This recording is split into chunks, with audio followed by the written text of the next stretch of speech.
अजीज़ान अमन, आपको आपके भाई आदिल राजा का सलाम पहुंचे। मैं आपको खुशामदीद कहता हूं। सोल्जर स्पीक्स के ऊपर एक दफा फिर आज 1 मार्च 2026 है। 1 मार्च 2026 एक तरफ तो तारीख के अंदर वो दिन याद रखा जाएगा जिस दिन चीन और रशिया रशिया तो पहले ही रिस्ट्रिक्टेड है, यूक्रेन में फंसा हुआ है, लेकिन चीन जो है वो अब ईरान की मदद करने प्रैक्टिकली आता है या नहीं आता। लगता तो नहीं है कि नहीं आ पाएगा किसी भी सूरत है तो सही, या ताइवान के ऊपर वो इस वक्त जाके हमला करता है या नहीं करता, लगता नहीं है, क्योंकि ताइवान के डिफेंसेस भी बड़े ठीक ठाक तगड़े जो हैं वो तैयार हैं। लेकिन बहरहाल अगर वो ये नहीं करता तो वाज़े तौर के ऊपर ये दिन याद रखा जाएगा तारीख के अंदर जिस वक्त जो इत्तहादी हैं रूस के और चाइना के, वो वेनेजुएला के बाद ईरान में जो है वो तन तनहा छोड़ दिए गए। हाँ, उनको टेक्निकल सपोर्ट दी जा रही है, उनको मुख्तलिफ किस्म की जो है वो वेपन एमुनेशन शायद प्रोवाइड किए जा रहे हैं, लेकिन ये वजह नहीं बनती किसी भी सुपर पावर की, super power status unipolar world order को चैलेंज करने की। इसके ऊपर तफसील में मैं आज की लाइव स्ट्रीम में बात करूंगा, लेकिन मैंने ब्रेकिंग न्यूज जो दी जिसके तहत इस वक्त बहुत सी बातचीत मुख्तलिफ हलकों के ऊपर हो रही है, और मैं इस ब्रेकिंग न्यूज से पहले एक चीज वाजे करता चलूं कि जो जर्नलिस्ट होते हैं वो किसी भी सूरत अपनी जो सोर्सेज होते हैं उनको एक्सपोज नहीं करते, उनको हर हाल में प्रोटेक्ट करते हैं। हाँ, अलबत्ता अगर एक जर्नलिस्ट की जो क्रेडिबिलिटी रेटिंग है, जिस जो उसकी खबरें हैं, वो जमीन के ऊपर जो खबरें देता है वो हकायक बन जाते हैं, और उसकी क्या परसेंटेज होती है, मेरे ख्याल में 90% के आसपास एक मोहतात अंदाजे के मुताबिक कम अज कम भी जो खबरें मैं आपको देता चला आया हूँ पिछले 3 साल में खासतौर के ऊपर, वो हकीकत बन के ग्राउंड के ऊपर रियलिटी सामने आई है। तो जाहिर बात है सोर्सेस को फिर भी प्रोटेक्ट करना पड़ता है, चाहे आपको लॉफेयर का सामना करना पड़े, चाहे आपको जो है वो मुख्तलिफ मुकदमात का सामना करना पड़े। यहाँ पे आपका मेटल टेस्ट होता है, और मेरे ख्याल में ये जो ओपन सोर्स इंटेलिजेंस का जो काम इस वीलॉग के जरिए ऑलमोस्ट मैं कर रहा हूँ, जर्नलिज्म जो मैं कर रहा हूँ, उसके लिए कुर्बानियां मैंने दी हैं, तो क्रेडिबिलिटी जो मेरी बनी है इसी वजह से लोग सुनते हैं और इसी वजह से चीजें सच साबित होती हैं। और जो क्रेडिबिलिटी बनी वो इसलिए बनी है कि जो मैं खबरें अपने सोर्सेज की बेसिस के ऊपर देता हूं वो हकायक बन जाते हैं। और ऑफ कोर्स डॉक्यूमेंट्री एविडेंस जहां पे रिलीज करने होते हैं वहां मैंने किए, आईएसआई के सीक्रेट डॉक्यूमेंट्स, पाकिस्तान आर्मी के सीक्रेट डॉक्यूमेंट्स मैंने रिलीज किए, लेकिन उसकी वजह से जो सोर्सेज के अलावा आसपास बेतहाशा लोगों का उस पूरी चेन ऑफ कमांड में नुकसान हुआ जहनी मरीज की जानिब से। अब वो देखते हुए डॉक्यूमेंट्री एविडेंस प्रोवाइड करना मुझे नहीं लगता कि वो सही है। और वैसे भी जर्नलिस्ट का जो यूके के अंदर लॉ है वो कहता है कि अगर आपको एक सोर्स आपकी खबर दे रहा है और आपको वो खबर सच लगती है तो आप उसको शाया कर सकते हैं, और इसी बुनियाद के ऊपर मैं अपनी खबरें देता हूं। और मैंने जो ताजा तरीन खबर दी जिसकी वजह से इस वक्त बहुत ज्यादा पाकिस्तान के अस्करांडू ब्रिगेड के अंदर रोला पड़ा हुआ है, मैंने खबर दी कि जनाब अमरीकी जराए, और ये वही जराए अजीजा नेमन जिन्होंने बताया था जबकि ईरान के ऊपर हमला होगा ही होगा, और मैंने आपको बताया था कि ईरान के ऊपर हमला होगा। और कुछ तज्जियाकार यहाँ पे बरतानवी तज्जिया निगार भी जिस तरह थियो मुलस हैं, उन्होंने भी कहा था कल प्रोग्राम में आके, उन्होंने इस चीज का इकरार किया कि मैं गलत था, मुझे लगता था कि ईरान के ऊपर अमेरिका हमला नहीं करेगा, इसराइल हमला नहीं करेगा था, लेकिन उन्होंने हमला कर दिया। और मैंने बताया कि किस वजह से हमला हुआ है, और ये वो जराए हैं जो कह रहे थे कि हमला होगा ही होगा, कोई किसी किस्म की नेगोशिएशन जो मर्जी होती रहे, हमला होगा, और हमला हो गया। वही जरा ये दावा करते हैं कि इस वक्त पाकिस्तान और अफगानिस्तान की जो लड़ाई चल रही है उसमें आसिम मुनीर जो इस वक्त बिल्कुल घबराया हुआ है, थर्राया हुआ है, और वो इस वक्त जो हरकतें कर रहा है वो वही हरकतें कर रहा है जो इससे पहले भी पुराने छापे के मुताबिक डिक्टेटर करते चले आए हैं। अमेरिका को बताना कि मैं आपका फेवरेट फील्ड मार्शल हूं, मैं आपका जनरल हूं, तो जिस तरह मौलवियों को निकाल दिया, और अब तो इस वक्त जनरल सेंटिमेंट है खमनाई की जो शहादत के बाद इस वक्त जो लोग निकले हुए हैं, अहले तशी हमारे बहन भाई निकले हुए हैं सड़कों के ऊपर, उनको मीडिया कवरेज करवा के अमेरिका को बताना कि देखो अगर मैं ना हूं, फेवरेट फील्ड मार्शल ना हो आपके लिए, तो एक तीर से दो शिकार कर रहा है। तो फिर जाहिर बात है कि ये शिद्दत पसंद जो है वो पाकिस्तान पे कब्जा कर लेंगे, पाकिस्तान के न्यूक्लियर हथियारों के ऊपर भी कब्जा हो सकता है। इसलिए मेरी आपको जरूरत है। जनरल मुशर्रफ ने बार बार जमात इस्लामी को इस्तेमाल करके ये जरूरत जो है वो अमरीकियों को जताई, और अब आसिम मुनीर एक तरफ जो है वो अमरीकियों को ये जरूरत आज के जो प्रोटेस्ट पाकिस्तान में जारी है उनकी कवरेज नेशनल मीडिया के ऊपर इजाजत दे के बता रहा है, और दूसरी तरफ उसके साथ साथ ईरान को भी बता रहा है जिनका वो दामाद है। जाहिर बात है कि ये बहुत ही मुअज़्ज़ज़ घराना है, अहले तशी फैमिली है जिसके अंदर उसकी शादी हुई है। खुद अहले सुन्नत से इसका ताल्लुक है, लेकिन ये बहरहाल इसने शादी की और कन्वर्जन कर ली, और इसके बड़े करीबी ताल्लुकात हैं इन लॉज की जानिब से खुमनाई फैमिली के साथ भी। और अब उनको भी तो बताना है कि दामाद ने धोखा नहीं दिया, ये बात भी मौजूद है। लेकिन ये पुराने छापे हैं पाकिस्तान के डिक्टेटर्स के। अब मैं डिक्टेटर नहीं बोलता, डिक्टेटर बोलता हूं। हमारे एक दोस्त हैं, आप उनको बड़े अच्छे तरीके से जानते हैं, बड़े मशहूर शख्स हैं। उन्होंने ये इस्तिलाह जो है वो मुझसे कहा इस्तेमाल करने को। इजाजत देंगे तो वो किसी दिन सामने भी आ जाएंगे। डिक्टेटर, DICTRAITOR, डिक्टेटर और ट्रेटर का मिक्स, डिक्टेटर, ठीक है जी। अब अमरीकी जराए ये दावा करते हैं कि आसिम मुनीर इस वक्त, इसने हमसे वादा किया पहले कि गजा में फौज भेजेगा, लेकिन इसने गजा में फौज नहीं भेजी। इसने कहा जी अफगानिस्तान के साथ मेरी जंग शुरू हो गई है और अफगानिस्तान के साथ जंग मैं आपके लिए कर रहा हूं क्योंकि मैंने आपको बगराम एयरबेस लेके देना है। तो उन्होंने कहा कि ठीक है। अब उस्तादों से उस्तादी जब बंदा करता है ना तो आखिरकार पकड़ा जाता है, डिसीवर भी डिसीव हो जाता है। ये जो अपने आप को डेढ़ सियाना समझता है, तो पंजाबी की कहावत है कि सियाना कां गूं ही खाता है आखिर में जाके। गूं जो है वो शिट को कहते हैं, तो जो बहुत ज्यादा अपने आप को तेज समझता है ना, कवा, वो जाके शिट ही खाता है। ये सियाना कां गूं खांदा है आखिर से। तो ये पंजाबी की कहावत है, और ये यहाँ पे इस वक्त हालात जो मैंने बातचीत की अमरीकी जराए से, वहां मुझे बात जाके समझ आती है। और उसके बाद मैंने पाकिस्तान मिलिट्री इस्टेब्लिशमेंट में और पाकिस्तान की इंटेलिजेंस कम्युनिटी के जराए में भी उस खबर को मजीद डिस्कस किया। तो जो सूरत हाल सामने आई है मैं आपके सामने पेश हूबहू बहू करना चाहता हूँ। एक तरफ तो अमरीकन कहते हैं कि इसने हमें कहा कि जी आपकी वजह से मैं अब गजा फौज नहीं भिजवा सकता। हमने कहा ठीक है, क्यों? क्योंकि अब अफगानिस्तान के अंदर मैं आपके लिए बगराम एयरबेस देना चाहता हूं। तो उन्होंने कहा अच्छा चलो ले लो। फिर इसने खुद कहा कि बगराम एयरबेस जो है वो लेने के लिए मुझे कोई 2-3 जो है वो एटम बम मारने पड़ेंगे, तो आपकी तरफ से इजाजत है? अब एक तरफ तो अमेरिका को भी पता है कि एटम बम आसिम मुनीर खुद नहीं चला सकता, इजाजत ही उनसे मांग रहा है, ये उनसे उनके साथ डिसेप्शन कर रहा है। जाहिर बात है इसने जो 27वीं तरमीम की है अपने लिए गड़ा, जो इसने दूसरे के लिए खोदा उसमें खुद गिरा हुआ है।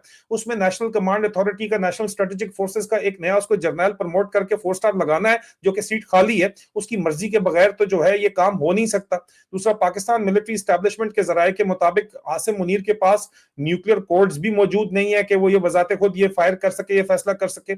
अमरीकियों से हमने पूछा कि आपको पता है ये तमाम बातें, कि चाइना भी जो है वो आसिम मुनीर को किस तरह इजाजत देगा, किसी सूरत नहीं इजाजत देगा।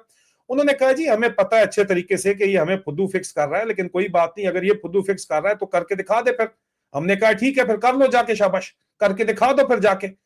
उनको भी पता है कि ये कर नहीं सकता, क्योंकि इसमें मल्टीपल लेयर्स हैं कि बगराम एयरबेस अगर तुमने देना है और तुम वहां पे एटम बम, न्यूक्लियर बम फेंक देते हो तो वहां कुछ बचेगा ही नहीं, एयरबेस बचेगा ही नहीं, तो तुम दोगे क्या वहां पे?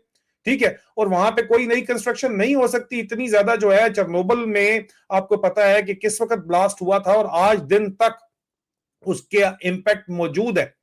50-50 साल बाद भी न्यूक्लियर फॉलआउट मौजूद रहता है, और ये न्यूक्लियर फॉलआउट तो पाकिस्तान के ऊपर भी होगा।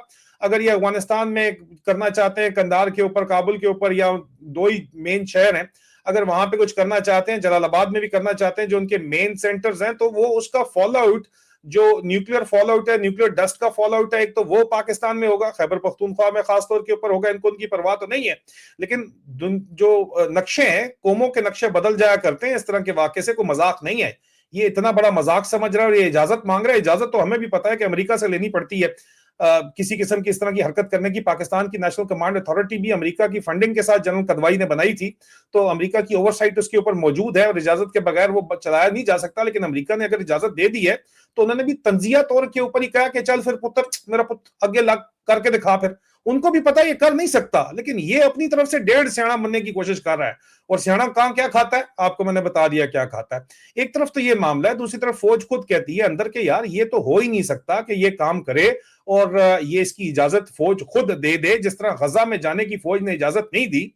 और आज भी शर्तें बैठ के वो जो है वो तशरीफ की लगा रहे हैं। ये जरा मैं शुस्ता जुबान इस्तेमाल कर रहा हूं, पंजाबी में जो शर्त तशरीफ की तर्जुमा है वही वो शर्त लगाते हैं, वो शर्त लगा रहे हैं। तो वो कहते हैं कि गजा नहीं गए, और अमेरिकन को इन्होंने वादा किया जाके सितंबर 2025 में कि हम गजा भेजेंगे। बहरहाल गजा ना तो ये गए, ना गजा में इजरायली इनको आने देते हैं, वैसे भी इसको वहां भी टेस्ट किया जा रहा था। लेकिन जब आप इस लेवल के ऊपर जाके ब्लफ करते हैं, आसिम मुनीर ब्लफ कर रहा है, इस लेवल के ऊपर जाके डिसीवर बनने की कोशिश करते हैं जो आसिम मुनीर का नाम है, तो फिर अजीजा नेमन होता क्या है? फिर होता यह है कि इस लेवल के ऊपर कॉन्सिक्वेंसेस भी उतने बड़े होते हैं। जितने हायर लेवल के ऊपर जंप है, उतना ही ज्यादा जोर से खाई, गहरी खाई में बंदा गिरता है। ये बात जरा जहन के अंदर रख लीजिएगा, और मैं आइंदा चंद दिनों के अंदर आपको, चंद महीनों के अंदर आपको ये बात दोबारा से एक दफा याद कराऊंगा कि मैंने आपको क्या कहा था और ये क्या करना चाहता है। अफगानिस्तान आपके ख्याल के अंदर जो है, they will take it line down? नहीं, they decided to go to the mattresses. ये बात भी तय है एक तरफ। मैट्रेस, ये गॉडफादर का एक फ्रेज है, मौरियो पुजो का नावल है और एक सीरीज है मूवीज की। उसमें जब माफिया या जिस वक्त जो न्यूयॉर्क का जो गॉडफादर थे, वो लड़ना इन्होंने होता था आपस में, दो गैंग्स ने, पाकिस्तान इस केस में और अफगानिस्तान ने, तो वो जाके अंडरग्राउंड हो जाते थे आम इस्तिलाह के अंदर, और मैट्रेसेस बिछा लेते थे और एक बेस के अंदर बैठते थे और वहां से जाके अटैक करते थे, जिसको गुरीला वॉरफेयर अफगानिस्तान की स्पेशलिटी है। पाकिस्तान ये काम नहीं कर सकता, लेकिन बहरहाल उसी मूवी के अंदर जो है, मैट्रेसेस के ऊपर जो लेटे हुए होते हैं उनके सर भी काटे जा सकते हैं, लेकिन उस सूरत में काटे जा सकते हैं अगर वो काटने दे तो। ये इस्तिलाह मेरी नहीं है, ये अमरीकी जराये की इस्तिलाह है, लेकिन बहरहाल उन्होंने कहा है कि अगर तुम्हें बहुत शौक है तो तुम करके देख लो। जाहिर बात है कि अफगानिस्तान के साथ बराह रास्त भी अमरीका की बातचीत तो चल रही है। अब यहां पे दो सूरत हाल हो सकती हैं। एक तो आसिम मुनीर को as a pressure tactic direct deal करने के लिए अफगानिस्तान से इस्तेमाल किया जा रहा है, और इसको इजाजत तो दे दी गई है, ये जानते हुए कि इसकी इतनी औकात नहीं है कि चला सके। एक तो ये खुद एक्सपोज हो जाएगा, और खुद एक्सपोज होगा तो इस लेवल के ऊपर बार बार बार ब्लफ करने से, बार बार बार धोखा देने से कॉन्सिक्वेंसेस बहुत बड़े होते हैं। जो कि मेरी बात याद रखिए, मैं आपको आज बता रहा हूं, जिस तरह मैं आपको पहले मुसलसल रिपोर्टिंग करता चला आया हूं कि इसके कॉन्सिक्वेंसेस होंगे। लेकिन दूसरी तरफ जाहिर बात है कि अगर रजीम चेंज नहीं होती काबुल के अंदर, तो बगराम एयरबेस को सस्टेन करना पॉसिबल ही नहीं है, वहां पे बैठना पॉसिबल ही नहीं है। तो जो भी अफगानिस्तान के अंदर गवर्नमेंट है, काबुल के अंदर जो हुकूमत है, रजीम है, उसकी मर्जी के बगैर बगराम एयरबेस कोई नहीं ले सकता। अब प्रेशराइज किया जा रहा है, जाहिर बात है, एक तरफ चाइना के दांत खट्टे कर दिए गए हैं ईरान के अंदर। अफगानिस्तान को भी नजर तो आ रहा है कि अगर चाइना जो है वो जाके मदद नहीं कर सकता, या रशिया मॉस्को जाके मदद नहीं कर सकता ईरान की, तो वो हमारी मदद क्यों करने आएगा? लेकिन वो कहते हैं कि हमारी मदद करने वाला बस ऊपर वाले अल्लाह की जात है। उनका ईमान है, ठीक है, लेकिन एक मॉडर्न स्टेट जो वो डेवलप करना चाहते हैं गल्फ के मॉडल के ऊपर, उसके लिए उनको भी इंटरनेशनल कोऑपरेशन की जरूरत है। और वो बराह रास्त अमेरिका के साथ वो इंटरनेशनल कोऑपरेशन कर सकते हैं, उनके पास ऑप्शन मौजूद है। लेकिन यहाँ पे अमेरिका डिसीवर को डिसीव करता हुआ नजर आता है, जहां पे एक तरफ तो उसको कहा, चल मुरा पुत कर ले, तू जरा करके विखा दे जरा तू चाहता है, ठीक है, तू चलाना चाहता है बम, चला के विखा दे। फिर इसको बम, उनको भी पता है कि पाकिस्तान के अंदर ही कोई नहीं चलाने देगा आपको, वेदर ये बात पसंद हो या ना हो, आप आगे से जो मर्जी बोले, लेकिन एक बहरहाल अंदर मैकेनिज्म मौजूद है। और वो नेशनल कमांड अथॉरिटी के मैकेनिज्म के अंदर इस वक्त स्ट्रेटेजिक फोर्सेस कमांड तो कमांडर लगा ही नहीं है, ठीक है। तो उसकी गैर मौजूदगी में जनरल यूसुफ जमाल के पास भी अथॉरिटी नहीं है कि वो अपनी मर्जी से ये चला सकें, काम करवा सकें। तमाम कोर कमांडर्स को बैठना पड़ेगा ये फैसला करने के लिए, और जाहिर बात है कि शोबाज चपड़ासी को भी साथ बिठा लेंगे, लेकिन कोर कमांडर्स इसके ऊपर राजी नहीं है। पहली बात ये आपको क्लियर हो जानी चाहिए, क्योंकि इस वक्त ऑलरेडी जो कुछ हो चुका है वो उसके ऊपर भी राजी नहीं है। और बहुत से कोर कमांडर्स, आसिम मुनीर को लगता है कि वो उसके काबिल, उसी के खासम खास बंदे हैं, इसलिए कोर कमांडर्स वर्बल एक्सटेंशन के ऊपर चल रहे हैं। 5 कोर कमांडर्स के टेन्योर्स पूरे हो चुके हैं जो क्रिटिकल कोर्स के ऊपर इस वक्त बैठे हैं, लेकिन उनको वर्बल एक्सटेंशन के ऊपर आसिम मुनीर जो कोर कमांडर्स के टेन्योर के ऊपर रखा हुआ है।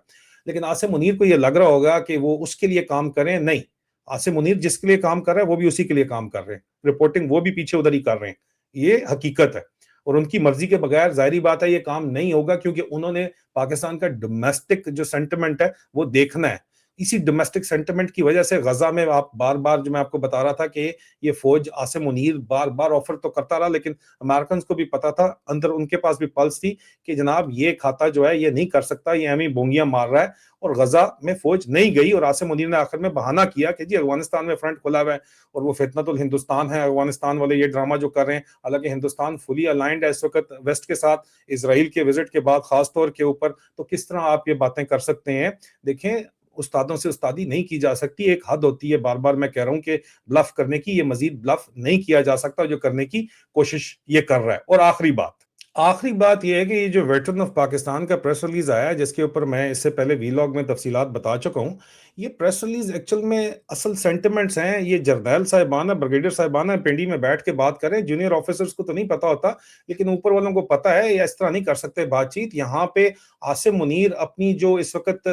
ऑप्शंस है वो रोज बरोज महदूद तर करता चला जा रहा है, और इसको कोई ना कोई टकर जाएगा, बहुत जल्दी टकरेगा। अब अमेरिका को भी ये बात तो पता है कि इससे पहले इसको इसके अपने ही टकर जाएं, तो हमने भी जारी बात है, चौधरी जो है ना, गनां दा चौधरी कहता है कि बंदा फड़कन फड़कन तू पहले असी दस दई, असी फड़काया है। तो वो खुद ही जो है, आप समझ जाएं, कम कहे को ज्यादा समझें, ज्यादा जाने। वो पहले खुद ही इलाज कर देंगे, इलाज करना चाहते हैं इससे पहले कि इसका इलाज अंदर से कोई कर दे। अपना ख्याल रखिए। मजीद मैं एक लाइव स्ट्रीम में जो वॉर रिपोर्ट है वो आपको प्रेजेंट करूंगा, अपडेट आपको प्रेजेंट करूंगा, बहुत जरूरी है आज। खुदा हाफिज।